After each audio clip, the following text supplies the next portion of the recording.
मुखालिफ धुर जे अॻवान शहबाज शरीफ चयो आहे त आम चूंडनि दौरान सियासी इंजीनियरिंग करे सिलेक्टेड हुकूमत आंदी वई। नालाइक वज़ीर आज़म मुल्क अंदर महांगाई जो तूफ़ान खड़ो कयो आहे। वज़ीर आज़म बोर्ड दौरान अवाम खे अकेलो ई छॾे ॾिनो। इस्लामाबाद में मुखालिफ धुर जे APC खे ख़िताब कंदे शहबाज शरीफ चयो त इमरान ख़ान चयो हो आपघात कंदो पर कर्ज़ न खणंदो। हुकूमत रिकॉर्ड कर्ज़ वरिता आहिनि। मुल्क अंदर 40 लख माण्हू बेरोज़गार थिया आहिनि। खंड जो अघु 100 रुपयनि ताईं पहुची वियो आहे। मुल्की तारीख़ में आवाम अहिड़ियूं हालतूं कॾहिं न आहिनि ॾिठियूं। शहबाज शरीफ जो त मुल्क अंदर नालेमात जमहूरियत आहे। आमरीत सबब हर शोबो तंज़ली जो शिकार आहे।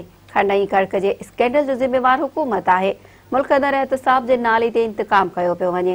मुखालिफ धुर जे अॻवान चयो त मुल्क अंदर मुख़्तलिफ़ वक़्तनि खे जमहूरियत खे डीरेल कयो वियो। 2018 जी इलेक्शन में सियासी इंजीनियरिंग कई वई। चूंड बाद सिलेक्टेड हुकूमत आई। शहबाज शरीफ जो त नालाइक वज़ीर आज़म मुल्क अंदर महांगाई जो तूफ़ान खड़ो कयो आहे। रियासत मदीना जो नालो वठी करप्शन कई वई। मौजूदा वक़्त में ख़ामोश रहण बुरो आहे। हुन चयो त सिलेक्टेड वज़ीर आज़म बोर्ड दौरान आवाम वटि वञण खे बहितर न सम्झो। वज़ीर आज़म आवाम खे बोर्ड में अकेलो छॾे ॾिनो।